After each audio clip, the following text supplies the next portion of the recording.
Hello, everybody. I'm Diamond Dust. Welcome to episode 59, part 2 of the Wireheads podcast. As always, you can find me here on Twitch, over on YouTube, and a few other places across the net. And with me, as always, for almost every episode so far.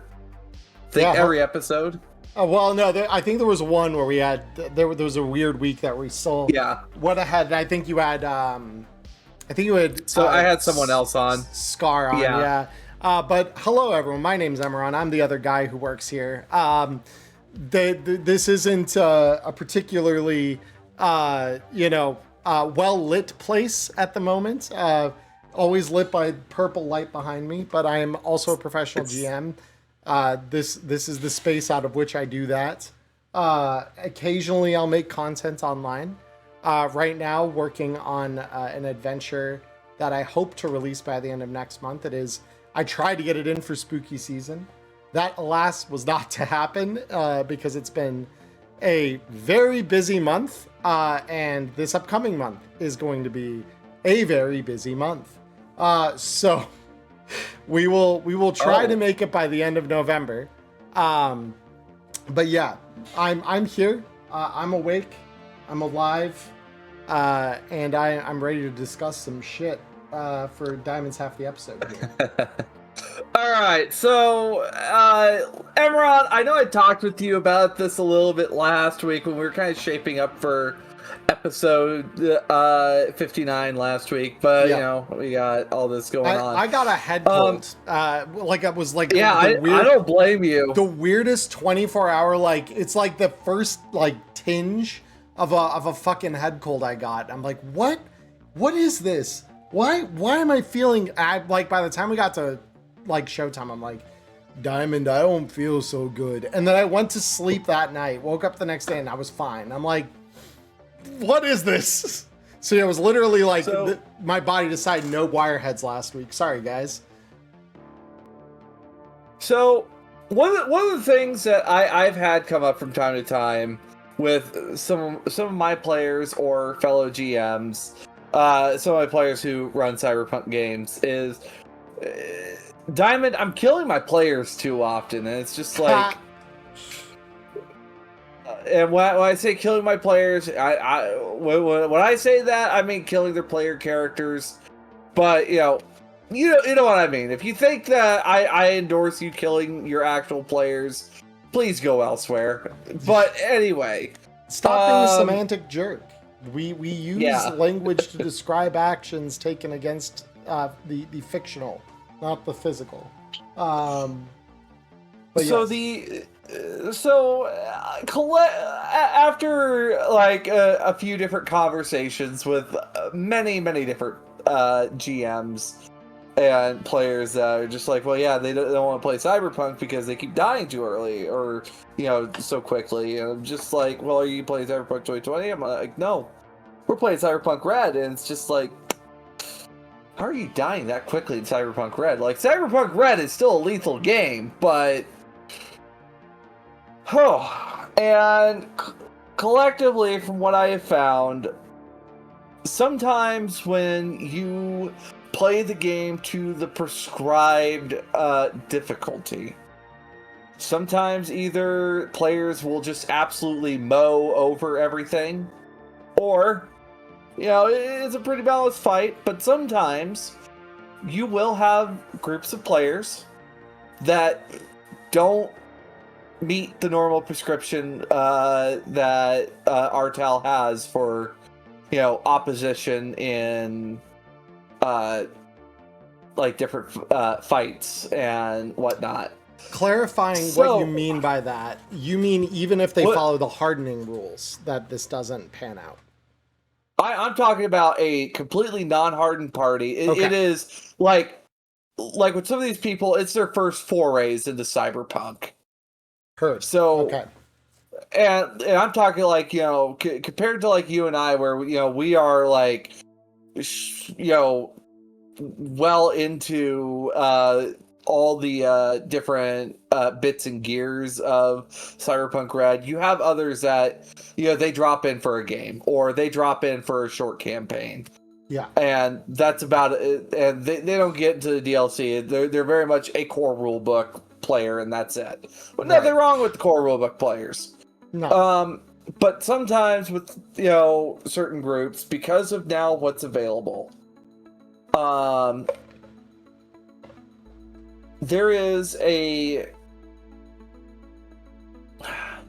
there could be times where I've looked at I have a group that it's literally their first time in Cyberpunk Red, where Jerk Squad, if you're listening to this right now or watching this later, yes, I have had the kitty gloves on for a few things because I wouldn't say the kitty gloves, but I wouldn't say that either. They're very much the kitty gloves compared to what I've thrown at people before. Well, and I think let's contextualize that part of the conversation correctly, because I think when we talk about what is easy or hard relative to a player's experience or even a table's experience, that's very much contextualized by the types of players that are at that table. And what is hard or easy for one group is a cakewalk or a slaughter for another, potentially. Yeah.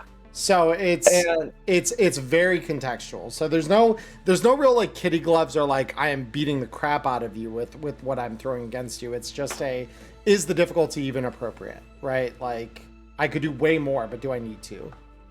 Also, like sometimes like some groups just don't know, oh, maybe that skill is really important. I didn't realize I needed that. Yeah. Where I am willing to I have learned over my time of GMing that yes, it is important to challenge the players, but when you start soft locking them out of everything, at some point you are going to hit a hard lock. So you have to create routes of success, even if it does mean lowering the difficulty, maybe reducing the amount of enemies on board, maybe adjusting the quality of certain weapons. You have to take some time to really evaluate your parties. So I guess Emmerron, while I did lead into this, when the question I want to ask you, when you have a party come to your table, whether it be like one of your paid tables or one of your other tables that you play at, what do you like when you first get a look at this party and figure out like what to throw at these guys?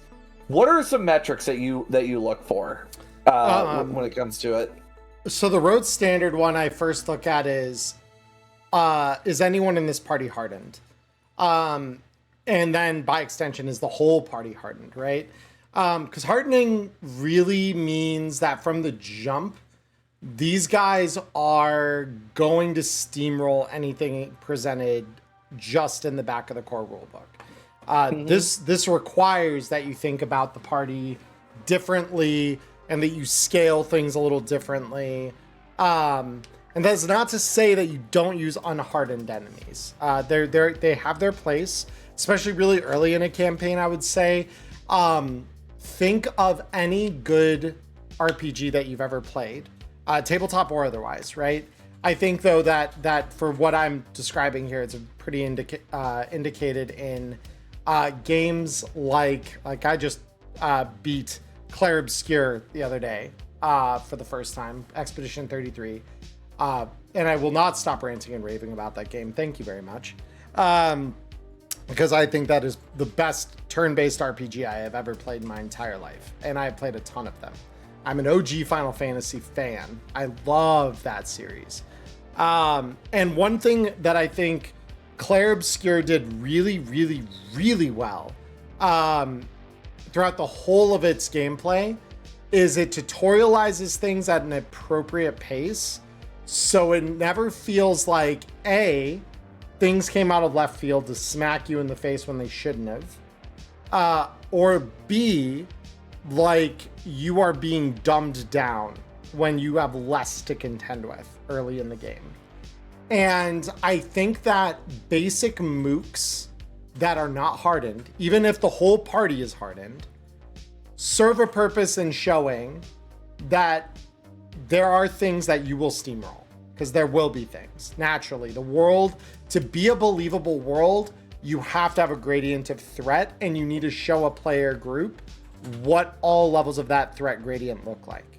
So that's usually where I'll start. I'll still start with really basic mooks, give everyone a sense of, okay, this is your environment, and it's more about showcasing the world around them than it is about making the combat raw challenging, right?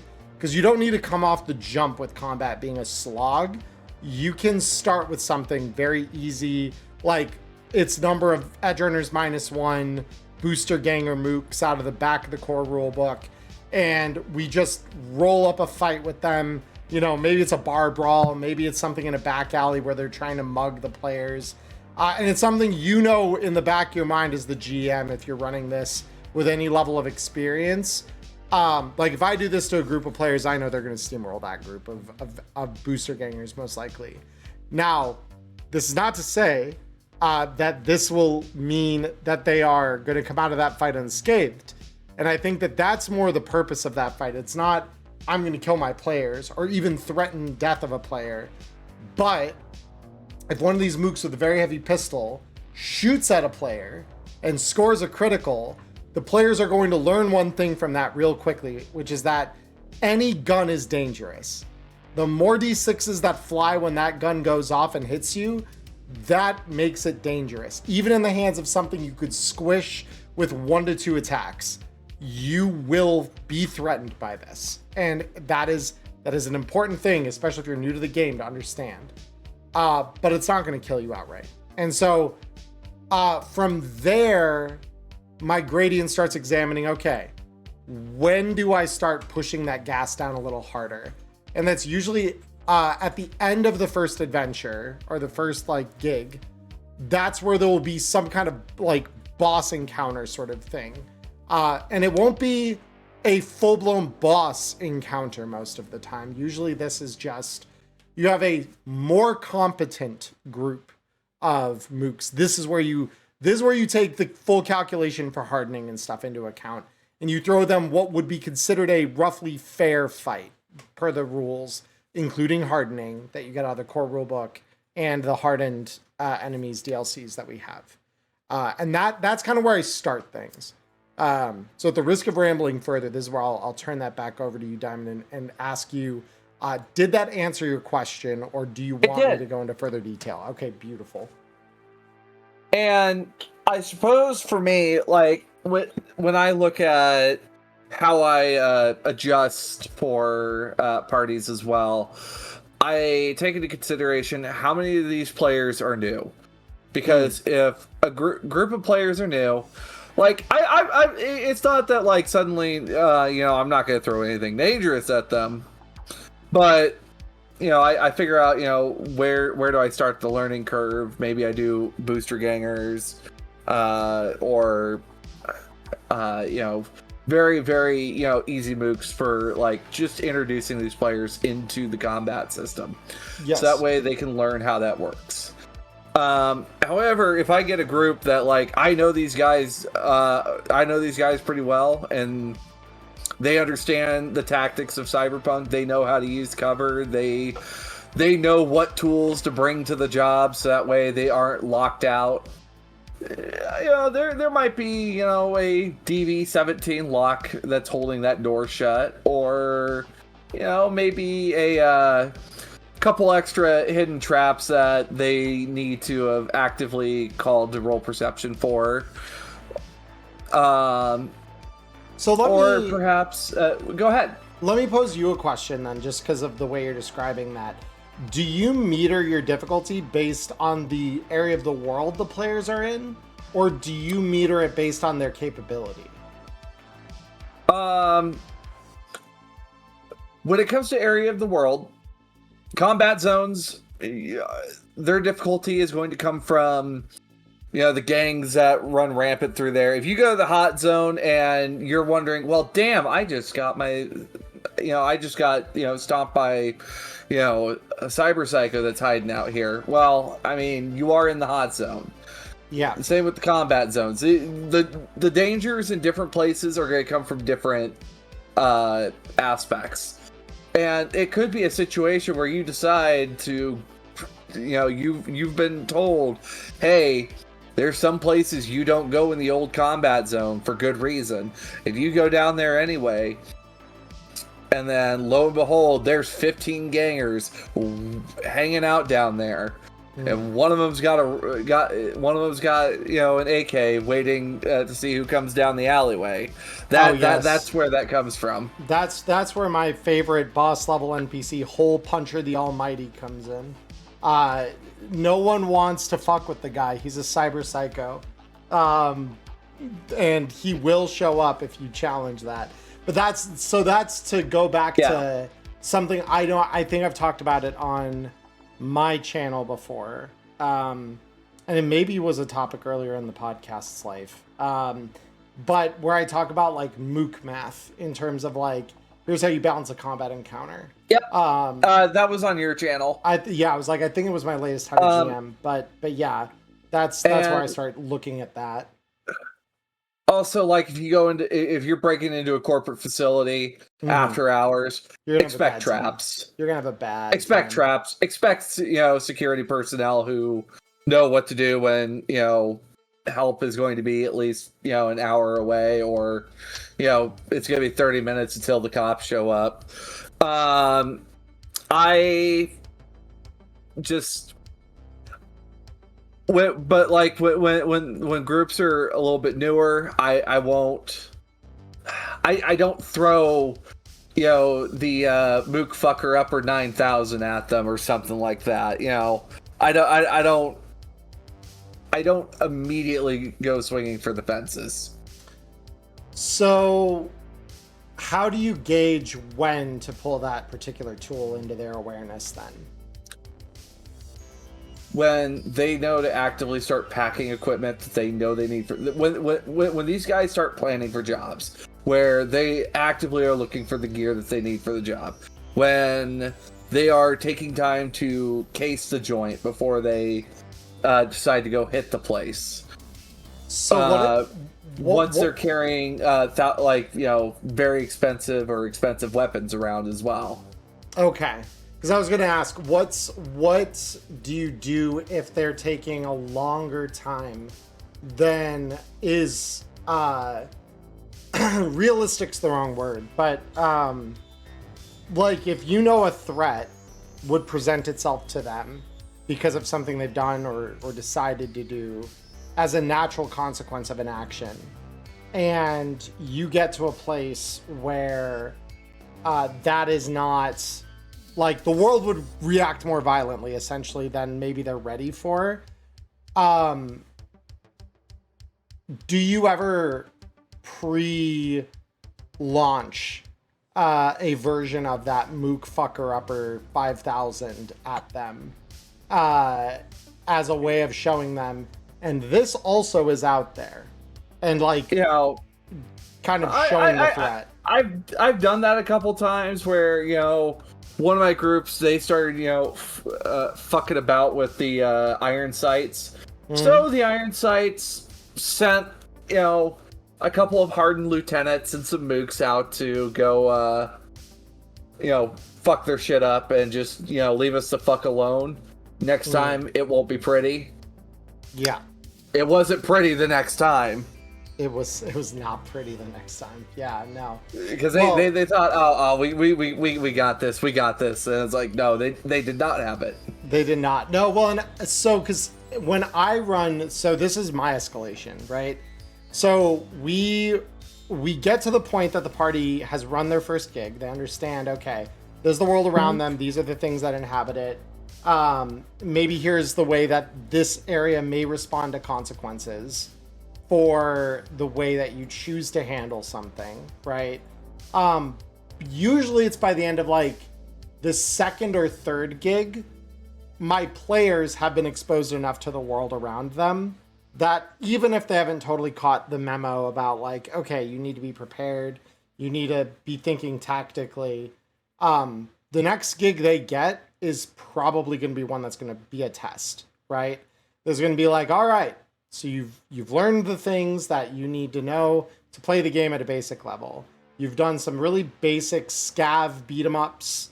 Maybe you've gone after something particularly dangerous, but where the environment let you have a relatively even or maybe even advantaged fight against the opposition that you were up against. What do you do when the tables get flipped a little? And now the fight is not so even. Maybe now it's slightly disadvantaged. But you have to take the fight, because to not would mean either you don't get paid in the best case scenario, you don't get paid, right? And the worst case scenario could threaten something you care about, right? And this is something that Mike Pondsmith actually just mentioned in a panel he did, I think it was just earlier today with CDPR. Yep. And he mentioned, and this is something I've definitely talked about plenty before, which is that Cyberpunk is not about saving the world, it's about saving yourself. And so when you come into these gigs or get pressured with something that threatens things you care about as your character, suddenly those things, it doesn't matter what the payout is, it doesn't matter what the gun that you're getting on the other end of it is, it doesn't even really matter who's putting you up to it. If the thing is something that you care about deeply, then you're gonna do it regardless of what any of the other outer stimuli look like. And so, like, this is where the moment I introduce you to a gig like that, the gloves have officially, if they were on to begin with, they are off. And I play the world about as realistically as I can.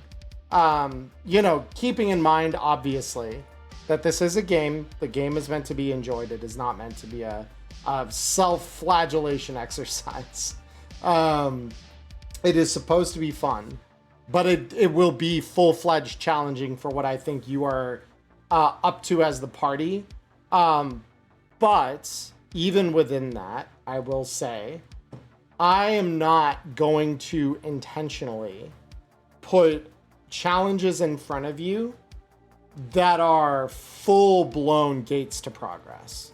I will throw some things in front of you that are going to be a challenge if no one can be particularly perceptive. For example, that's one I've encountered before in my parties, where no one invests properly into intelligence, their stat points, and then they end up suffering because their perception is at its best, usually like a base 8, if they put all of the skill points they can into it. But even then, like, if they've dumped intelligence that hard, they probably haven't noticed perception's part of it. And so they've got a base 8 or a base 10, and suddenly every perception aligned challenge that they have to face is that much more dire for them, because they need to get really lucky, if they can even do that, to succeed at it. The gate now becomes, can you intuit where things might be? And it becomes do the specialists in your party, like your tech, for example, know their way through this corridor in the way that doesn't set the trap off?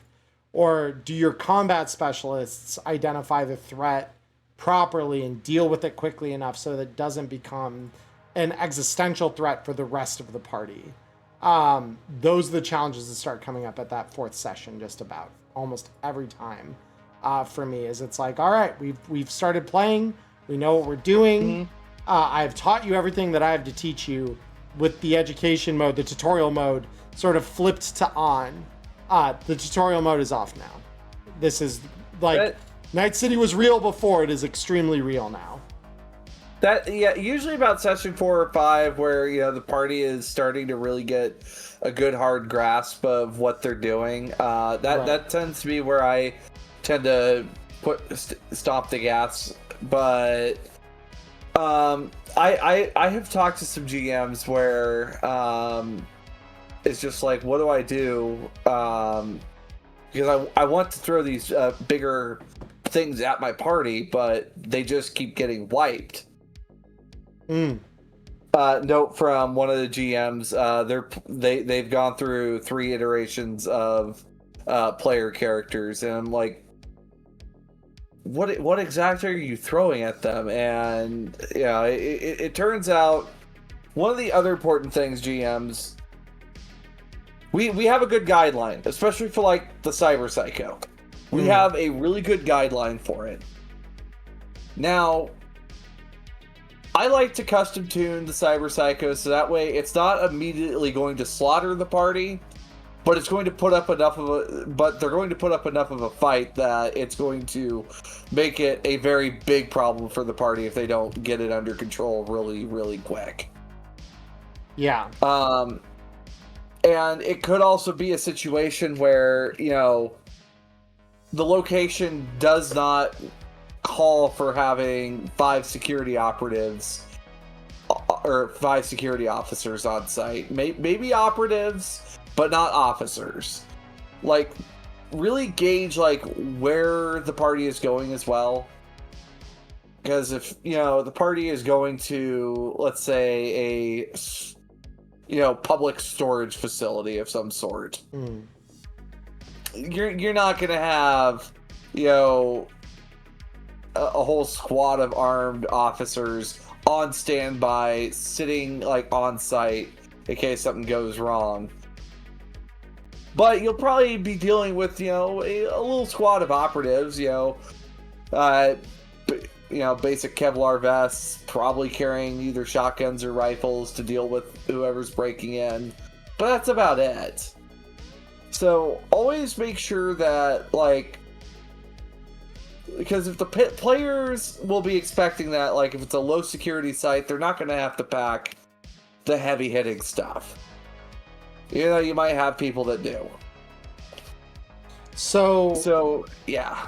Yeah, because, like, I think the way I look at it, and I'm a numbers guy, right? So, yeah, one of the big reasons why I liked D&D 4th edition so much is because it balanced things around hard numbers. That, like, you could viscerally look at the numbers, like, run it against your players, and you get about the result you expected. Cyberpunk does this, but there is a bit of nuance that the core rulebook doesn't quite explain. It kind of leaves it to you to intuit this. And I think Danger Gal's Mook creation guidelines honestly do a better job bracketing this without fully explaining why. And that is what skill bases do to the lethality of your adversary. So when you are looking at an enemy and you're saying, okay, I'm going to put this thing against my players, the first thing you need to do is you need to ask yourself, okay, does this enemy's health that they have, how close is that to the highest health represented by my party? And if it is significantly higher, it means that they are going to survive better than what your players will, right? And there are ways to inflate that number pretty easily with things like lace, like implant linear frames, all of that. So that's question number one. How does its health and my most hardy players' health compare? Because already that means that if you're setting your players up with an enemy who can dance around them with an additional 10 or 12 or like a 10 to 15 HP over them, your players need to invest significantly more into killing that number than it will need to do the same to one of your players. The second thing you need to ask yourself is when this thing fires its main weapons, and you'll know which ones they are, right? Usually it's your shoulder arms or your heavy weapons. And like your sidearms, like handguns and stuff, are more contingency. Auto fire, yeah. Like, you need to then ask yourself, okay, with how I'm designing this fight, because this obviously changes drastically depending on the fight that you have. So depending on the arena that I'm putting this adversary into, or depending on how good my players are at dodging bullets, if they can dodge bullets, how hard is it for my enemy to hit their shots gonna be, right? Or how hard is it for that enemy maybe to maneuver into their best range bracket for the weapon that they're using, right? So if they are firing grenades, the optimal grenade bracket is anywhere from 7 to 25. 7 to 25. 7 to 25, right. Because it is 15 on both of those brackets that are contained in that.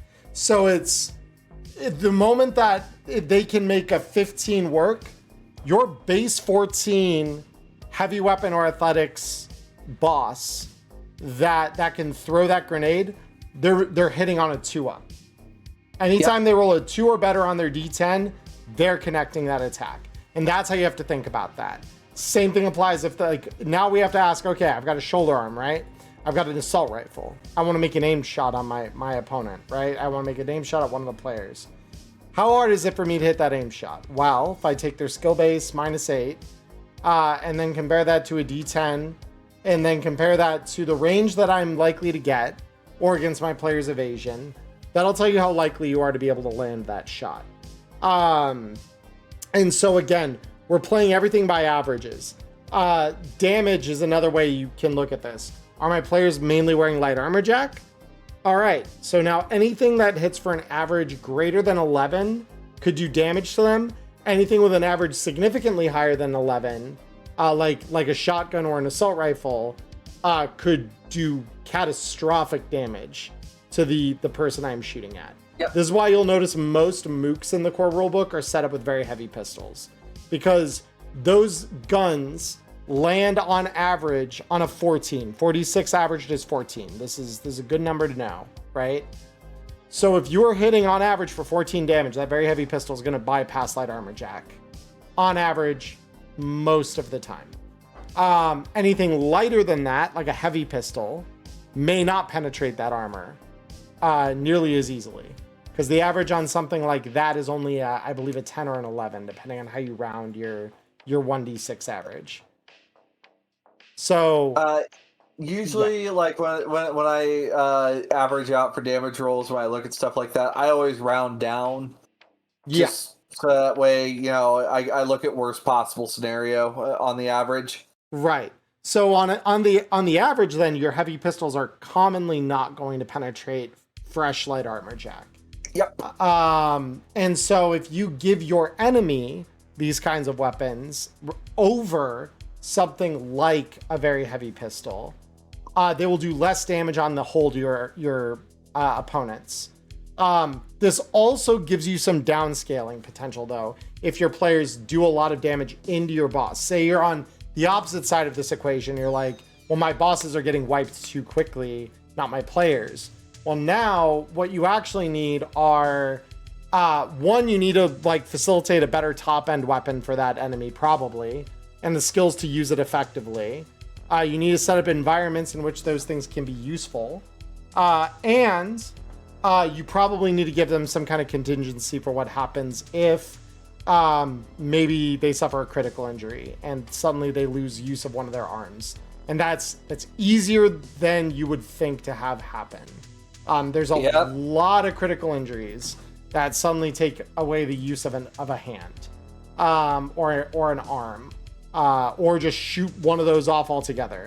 I think it's like a third of the possibilities on the critical injuries chart takes away some form of that. I think there's four that mess with your hands, because there's dismembered arm, dismembered hand, broken arm, and crushed fingers. Right. So ultimately, you need something. So if your big bad is always using two-handed weapons, and your problem comes up that, they lost one of their arms, or the use of one of their reinforce arms. them. Well, either you need to reinforce them, that is one option, or you need to give them another weapon that can be used with a single hand as a contingency. Because that will enable them to keep fighting and give them a fighting chance against your players if your players are used to overrunning them. On the whole, I will say, though, I think usually the problem when you're encountering your players dying off repeatedly or too often is that your skill base of your enemy is tuned too high. They're too consistently able to apply damage when your players are not able to. For a bunch of fresh rank 4 edge runners, What base 12 is like somewhere between 12 to 14 is what I've seen, but normally base 12 is 12? what I've seen with a lot of them. So base 12 is really, really solid for standard enemies. Like your standard enemies should be at a base 12 roughly. I'm talking about like players when we start looking at the player sheets and decide how we build. If they're effective at fighting a certain way, they're effective to a base 14 nearly always. I will prepare for my players to have a base 14 and their attacking stats of choice. Okay. Yeah, because that's where they can max it out. And no one, and I mean almost no one, is going to nerf themselves out of a base 14 in whatever skills they want to be most effective at. If they're point buying, at least they won't ever point buy out of that unless they are being like incredibly intentional about that, and then they've got to plan enough to deal with the fact that they're missing 2 points there or whatever. Yeah, like Summer's got like a base, like using Summer for example. Her handgun currently is at base 9 +1 for the excellent quality pistol, so she shoots at base 10. But she's also not combat oriented. I always take into account the non-combat oriented members of the party to kind of figure out where is that perfect medium. Because see, I don't actually. When I'm scaling for my combats, I don't take into account the least combat prepared person, because you built your character to not be good at that, and that's okay. But now this is where you get to feel the flaw in your character. If I adjust to that, you don't ever feel the flaw, right? That's why I look at it through that lens.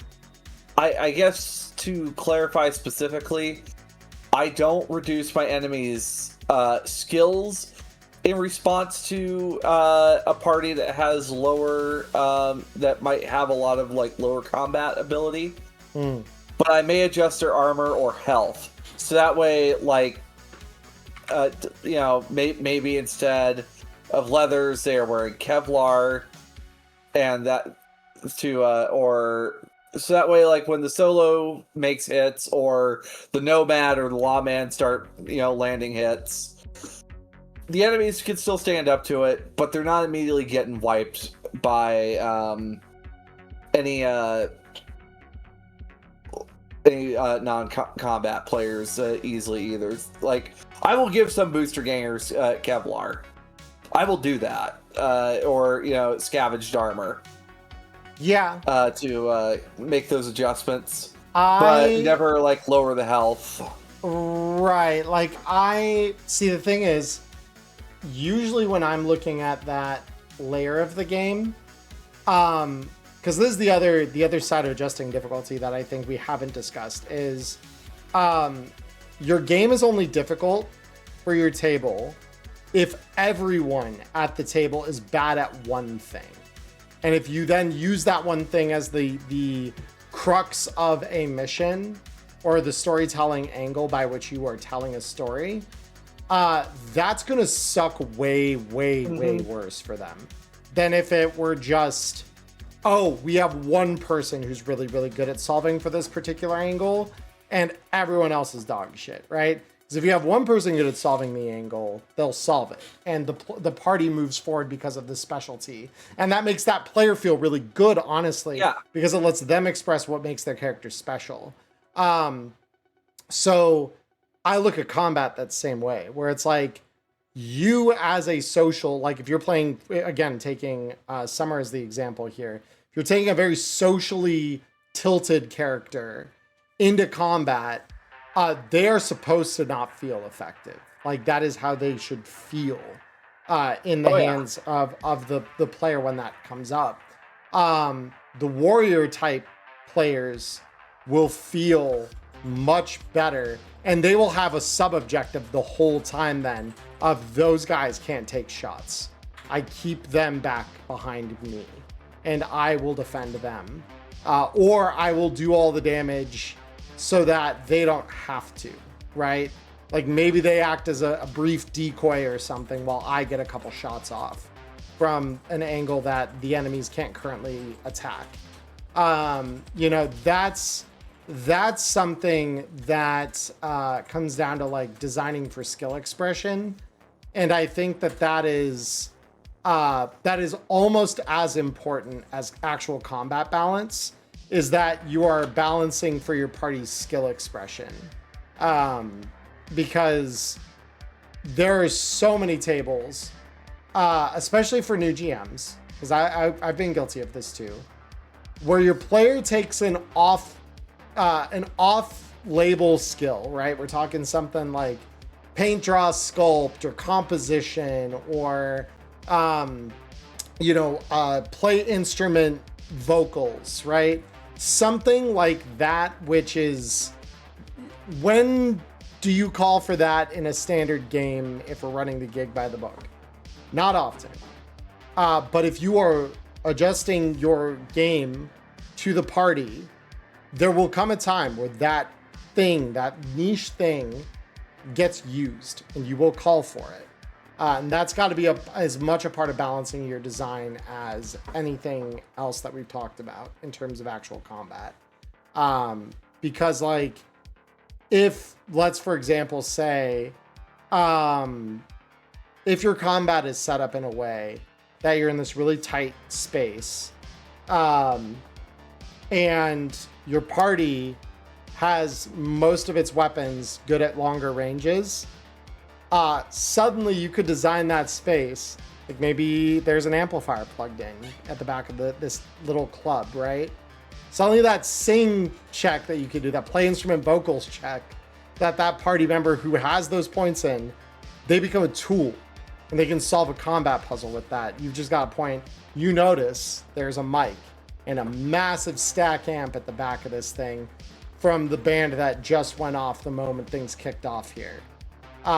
As far as you can tell, it has not been turned off yet. And just like make that something that they notice. Killstrom, right. And so then all of a sudden, that play instrument check is enough to deafen everyone in the room. And you've got a very different sort of combat layer that party member who maybe isn't as combat focused but does have that skill, they can play that angle. And it lets you be more interesting while also letting you incorporate some added challenge to your combat that can be counteracted with creativity on your player's side. That's always what I try to do, is I try to lean into that. All right. I think we're coming up on what, 42 minutes here. Yeah. But I was just doing a quick time check. Yeah, my side went a little long. Yeah, and I know we ran long on your side, so we've got about 15 minutes until the hour. With the but like all in all, when it comes to adjusting difficulty for the players, if it's like the really new group, don't be afraid to lower the DVs. Maybe, use maybe like lighten up on what kind of firepower the enemies might have. Now, if you're throwing them into something like Red Chrome Cargo, where it is expected to be, you are getting in there, you are getting into the fight, don't change stuff like that. But if this is, the party is going in to hit a scav haunt, and, scavs already don't have a lot of great weaponry as is, but you don't need to give them, you don't need to give, one of the scavs a grenade if, these party members are... You don't need to give one of the scavs a bunch of grenades or a rocket launcher. Like, I love to give scavs like one Gunmartin gauge every once in a while, just for funsies, because you need some explosives. Well, and I firmly believe that even with new parties, you should throw one bit of chaos into early absolutely easy encounters, so that they can see in a quote unquote safer environment what that thing can do. Because then when later on, it's not the cheap ass Gunmartin gauge getting hauled over the shoulder, but is an actual threatening rocket launcher that like is designed to do some damage. Either a star or the one of Tsunami's. K-Tech Tech Hammer. That's the one I was thinking of. Oh, Yeah, like if one of your enemies at the end is pulling out a tech hammer, and you describe, you can see under the barrel there's this massive pack of rockets that are ready to be fired. And your players have seen what a gun Martin Gage can do with a rocket. They now know exactly how threatening that gun is, and they've seen it in a more contained environment, so that the later response they give to it is more appropriate and proportional to what they're seeing.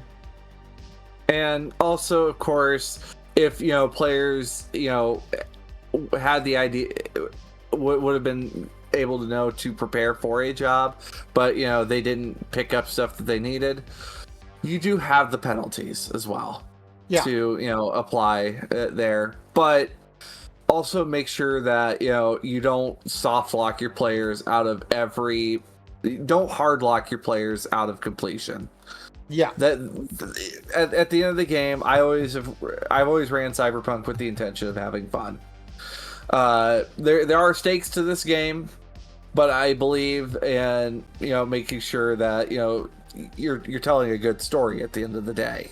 Fail forward is the correct philosophy. If there is no way for your players to fail and still make progress, there's a flaw in your design, and that's something that you should consider. There's also complications are fun. There's also something that we didn't really explore here, that I call a combat kill switch, which is basically if I have overtuned my boss encounter and all of a sudden my players are getting slammed with a thing they did not ask for, I've got a point at which big adversary will say, all right, mop him up, and just leave. Because he now just doesn't think that the players are worth his time. And they'll just walk. So now the players have a guy they need to go hunt down after this. An enemy. But it has the mathematical benefit then of leaving his mooks behind, who the players may be able to mop up to deal with. And just be like, all right, cool. We're taking the big threat off the board because he's proven the point. And now he's just been more cemented as this is a BBEG that we will use later to make your lives hell and give you nightmares. And it's fun because then at least you haven't followed through on a thing that you did not intend for, right? In terms of, I am just going to slaughter my players. But you also have proven that this is a threat worth dealing with down the road. You've got both of those things that you've taught as lessons, and your players will remember that, and that's the important thing. Yeah, I guess I will always advocate for this when it comes to Cyberpunk. You're here to tell a story and make sure that with this, like Emmerron has said, fail forward is a possibility. Complications are fun. Maybe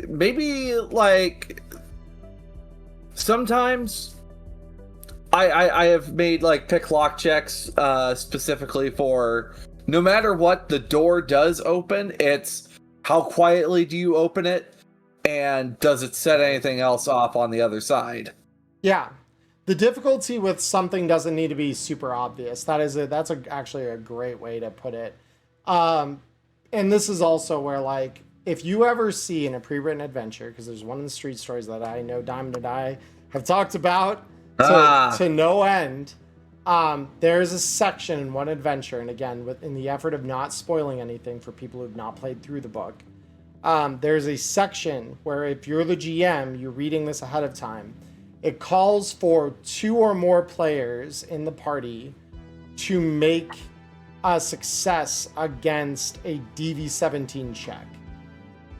And 17 is considered difficult for anyone that might be new.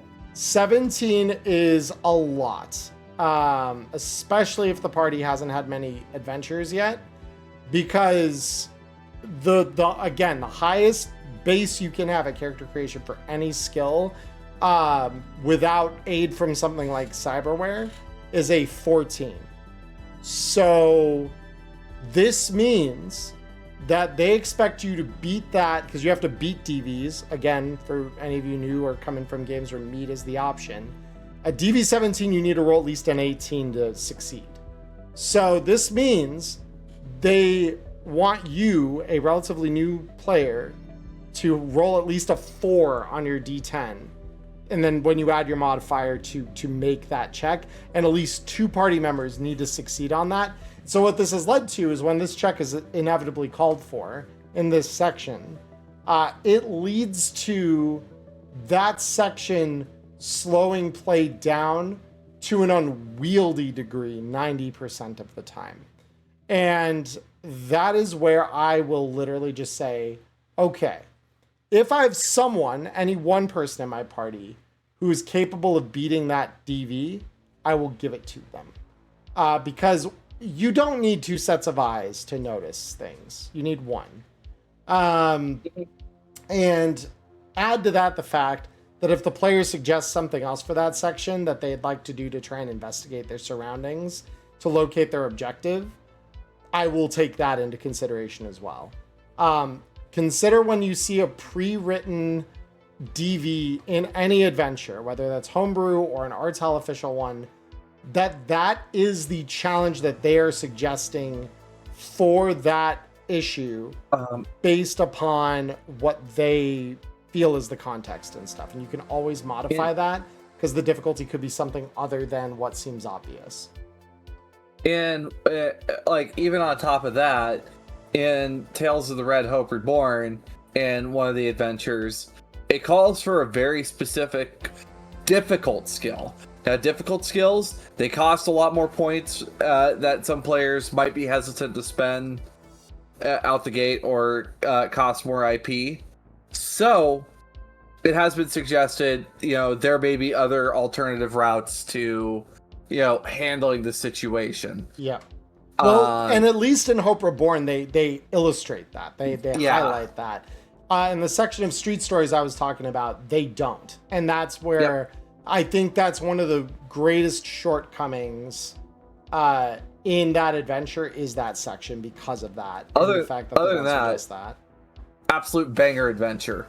Yeah, no, that adventure comes out of, and GMs that have run street stories, you'll probably know exactly what I'm talking about, because I've given enough details that are specific to that adventure for you to pick it out from the bunch. Those of you who haven't read through it yet but plan on running it, you'll know when you see it, because and I would encourage you to, utilize other skills, or just that DV altogether. Maybe 2 or more players don't need to succeed the DV17. Maybe instead it's a DV15. There are multiple ways to go about solving for that problem. None of them are wrong. I've always thought that skill check was overtuned. I think that needed to be brought down to either a single person succeeding at that value, or 2 or more succeeding at a lower value. Or if you succeed a lower value, maybe you see something but don't recognize the threat that you are now going to contend with. That's on the other side of that. So yeah, that's the sort of thing that I would look at it through, the lens I would examine it through. Hold on, a cat is being a problem. Oh. But yeah, as like my final wrap up on this, when it comes to adjusting the difficulty slider, you're not, taking the teeth out of the game. What you're doing is you are setting the challenge appropriate to your players, whether they be new, whether they have been around for a while. Especially like the real seasoned ones like Emmerron or I look forward to, GMs that are just like, screw you, here's a auto fire at plus 16, just like, all right, I'll roll evasion, I'll take my chances with it.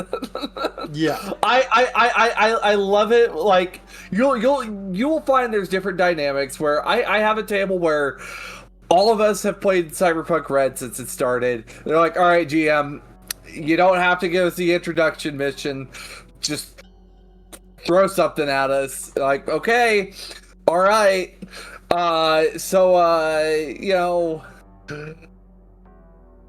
You're getting assigned to a cyber psycho case. Congratulations, Lawman. Welcome to the team. And I love cases like that, but also with the new folks, I'll keep it real light. And if I feel all right, maybe very heavy pistols might be a little too lethal for like a group of 3 new people that are playing, I'll switch over to heavy pistols. I make sure that things still have teeth, but it's not going to immediately wipe the new players on session 1. Because yeah, I think we have slightly differing philosophies where that's concerned, just because like, and that's okay. It is okay. Because from my side of it, I believe exposure is the best teacher.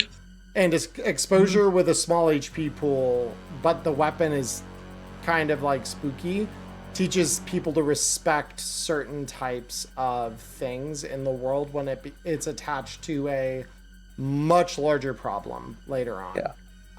So that is the philosophy that I balance around. I may do my own how to GM to kind of like talk about the method I use, because it's I think it's worth exploring that. But yeah, like we've said this whole time, this is one of those spots where Diamond and I have different philosophies or slightly different thoughts about how to approach a thing, and neither is wrong. Even you might have different philosophies than us, which everyone's entitled to their opinion. Like, you have a way you run your table, you run it how you wish. This is not me saying, listen up, the way you GM sucks. That's not what I'm saying here. What I am saying, though, is take this as food for thought. That's all. Yeah. However, I have received 2 questions for this week. So I'm ready to go to Q&A if you are. Yeah, I know we're kind of we're looking at 7 right now, but I am down to all right. I am down to talk Q&A here, as long as the questions themselves are fairly quick. Let me grab the Q&A document here briefly. Well, oh, you haven't put them in there. That's fine. Okay, what do we got? So first one is from Fish. Fish is wondering, with the Militech Perseus, because Fish wants to include the Militech Perseus in a boss fight, but it's wondering what would be the perfect environment for what's considered to be such a rare gun. So the perfect environment for what would be such a rare gun is, one, it's in the hands of someone who could afford that, right? Because 5,000 of these doesn't come easily. So this either means that they are strong enough on the street to have either wrestled or won this off of somebody, or they are rich and have the know-how to use a gun like that. Environments, any close quarters combat, any CQC environment is going to benefit pistols. The more, and 2 ROF 46 is scary. It's super scary. Remember though, and because this was something that one of my friends brought up, and this is something you could play with too as well, if you want to be a real asshole with the Perseus. The first thing to remember is that a basic Perseus, like a regular one that you pick up off the street, can only fire basic ammunition. Does not have the caveat that lets it fire all types. It is exotic. So if you put it into someone's hands and that thing can fire bullets that are not basic bullets, that is a tech upgrade, which costs an additional 5,000 eddies worth of value on that gun to do. And took a month of time for a tech to put that together. So to that I then say, if you do have a real powerful corpo like security guard or something, for which money is not a problem, and they've had an R&D division look at the gun and build it, you could have it firing exotic rounds as well, like armor piercing. And that makes that gun even more lethal than it already was. Or you could have them attach like an upgrade slot to it, so you could upgrade the gun with like a smart gun link. Even though that takes 2 slots, you could also tech upgrade the link to take 1 less slot. So like again, if we're talking R&D shit, like if it's a corporation and they've got a close to unlimited budget and you want to really throw something powerful at the wall, those are some ideas. You could get a smart gun link for it. You could upgrade it to take non-standard ammo. World's your oyster. But yeah, CQC, anything that you've got tight corners, because point blank is the best place for a pistol. And then you obviously want the wielder to have like a decent survivability, like armor, maybe tech upgrades, some subdermal weave or whatever. Probably like, mob boss's bodyguard, or possibly an executive that just happens to, have quite a bit of experience in the field. My GM for One Red Knight gave Michael Deckard one when we chose to attack him. Okay. Yeah, and he made the mistake of tech upgrading it, which isn't so much a mistake as a choice, but he didn't realize it was a tech upgrade, which is why I called that out in specific, because I'm like, oh, he's firing AP rounds out of that thing. It shouldn't be able to do that by default. So I got his Perseus at the end of that firefight. We won that hard. That was not an easy fight, and I took that fucking gun, and I was so proud to take it. All right. Yeah. No, go ahead. Then second question. In light of Halloween coming up, what is your favorite candy? Honestly, especially because it seems to only really pop up around Halloween in a way that is easy to find. And I know there are going to be people out there who say, "But Emmerron, you can just buy it at the store." I don't care. It's more notable and it's more prevalent. Would be 100 grand bars. I love 100 grand bars. Those things are very good. It's a close run between them and crunch bars, but I would take 100 grand, I think. And see, for me, I do enjoy Nestle Crunch Bar, but the salted nut roll actually happens to be one of my favorites from when I was a kid. I've had one of these. Yes. Is that is it kind of similar to like a Payday? Maybe. I've never had Payday before. It's okay. Marshmallow. It's like one of the few ways that I actually like marshmallow. Like with some caramel and salted peanuts like coated all over it.